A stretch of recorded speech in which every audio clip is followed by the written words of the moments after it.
नमस्कार, मी सतीश कुलकर्णी। दिवसेंदिवस अक्कलकोट स्वामी समर्थांची मंदिरं वाढत आहेत, संख्या वाढत आहे। काही जुनी मंदिरे पण आहेत। त्या ठिकाणी मला निमंत्रित केलं जातं, तुम्ही एकदा तरी आमचं मंदिर पाहायला या। वेळ मिळेल तर जाता येतं। आणि गेल्या 2-3 महिन्यात मी जवळजवळ 13 मंदिराला विविध ठिकाणी भेटी दिल्या, दर्शन घेतलं, स्वामी समर्थांचे आशीर्वाद घेतले। स्वामी समर्थांचं सेवा कार्य वाढवण्यात जी आमच्यावर कृपा झाली त्याची तुलना कुठेही करता येणार नाही। स्वामी समर्थांनी जे सांगितलंय ते स्वीकारून त्याचा अभ्यास करून आजपर्यंत कार्य केलेलं आहे। पण हा व्हिडिओ करण्यामागचा उद्देश असा की मी ज्या 13 मंदिराला भेट दिली तिथलं सगळं दृश्य पाहिलं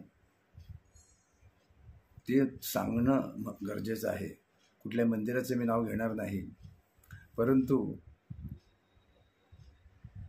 त्यातील बऱ्याच, आता 13ला 13 म्हटलं तर सगळे लोक संशयाने पाहतील, 13 पैकी 90% मंदिरात मला असं लक्षात आलं की ज्यांनी मंदिर बांधलं आहे त्या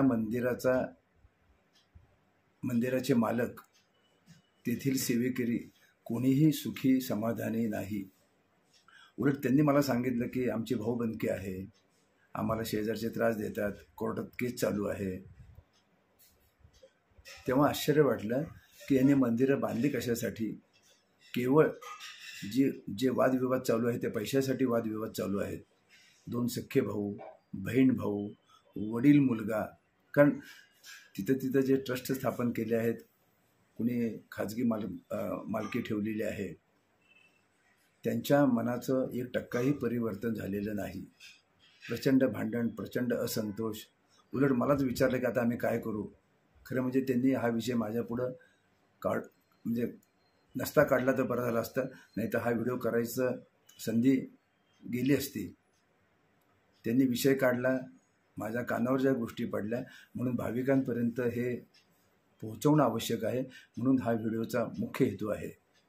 खरं तर जिथं स्वामी समर्थ आहेत तिथं सुख, शांती, समाधान भरपूर आहे। परंतु इथं जे पाहण्यात आलं, ऐकण्यात आलं, तेव्हा त्यांचं दुःख पाहून सुद्धा थोडा रागच आला की त्यांनी हाताने ओढून घेतलेलं आहे। स्वामींची सेवा केल्यानंतर पैसे मिळत नाहीत, स्वामींची कृपा आहे म्हणून तुम्हाला ही सेवा करायची संधी मिळाली आहे, हे अनेक मंदिरात हे लक्षात येत नाही। त्या मंदिरात एका आईची आणि मुलाची मी भांडण पाहिली, वाईट वाटलं की जिथं स्वामी आहे तिथं खरं म्हणजे असे विषय निघायला नको होते। मुलगा म्हणतोय ते मंदिर माझ्या नावावर कर, आई म्हटली मी जिवंत असेपर्यंत ते मंदिर तुझ्या ताब्यात देणार नाही। आलेल्या लोकांची फसवाफसवी, जो गोलमाल चालतो हा तर प्रत्येक मंदिरात चालतो।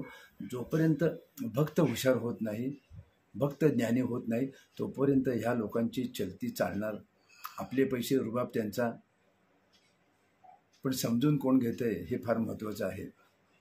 आणि हे अनेक मंदिरातील मी जेव्हा दुःख पाहिली, त्यांच्या कोर्ट कचेऱ्या, त्यांच्यातील असंतोष, त्यांच्यातील आजारपण, तेव्हा लक्षात आलं की स्वामी महाराज यापैकी अनेक मंदिरामध्ये स्वामी समर्थ नसावेत। आणि स्वामी समर्थ असले तर स्वामी समर्थांना माझी मनापासून प्रार्थना आहे की तुम्ही अशा मंदिरात राहू नका, ती मंदिरं बंद पडायला हवी।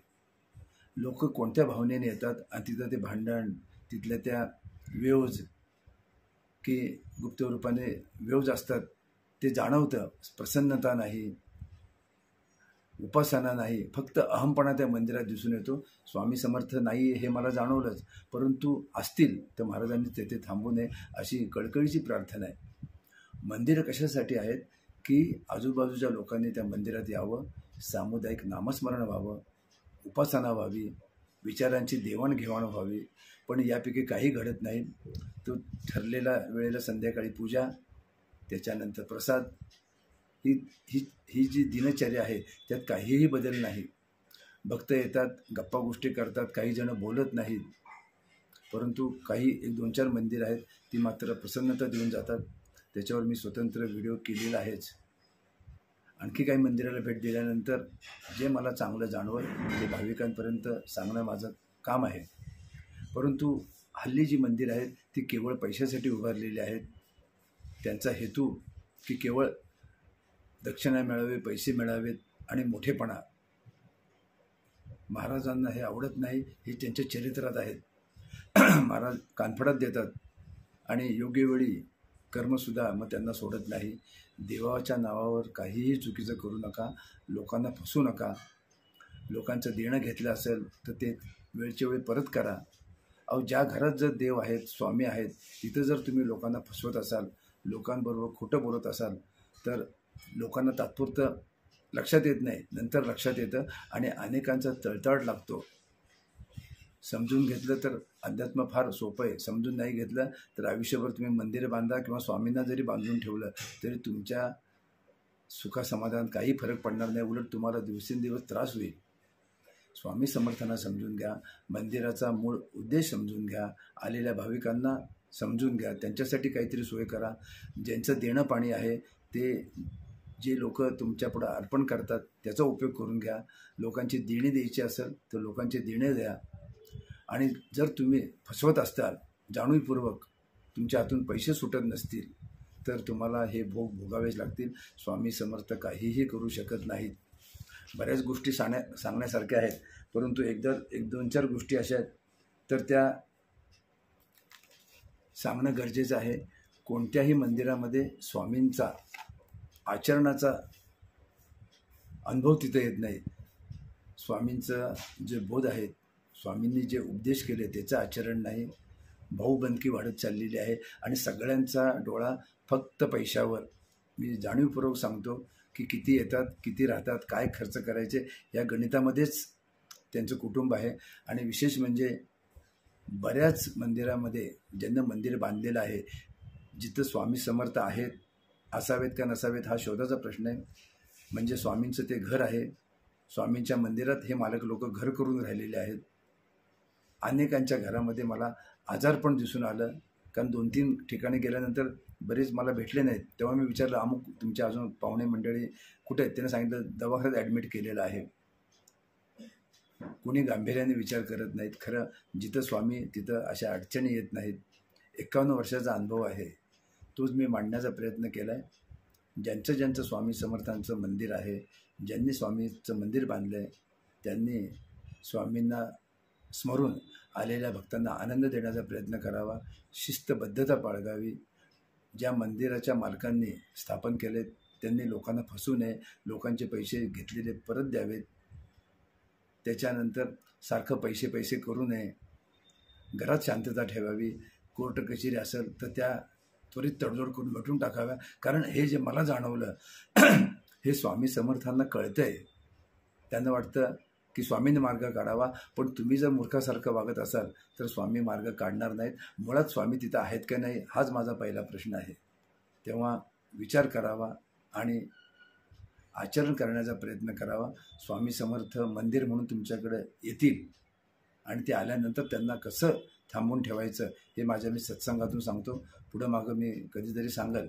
परंतु 1-2 मंदिराचं मी मात्र जे खरोखर मनापासून करतात, जिथं 1 रुपयाचा सुद्धा इकडं तिकडं होत नाही, त्याचं गुणगान सांगून लोकांना तिथं जाऊन तिथं आशीर्वाद प्राप्त करून घेणं गरजेचं आहे, ते सुद्धा मी सांगणार आहे.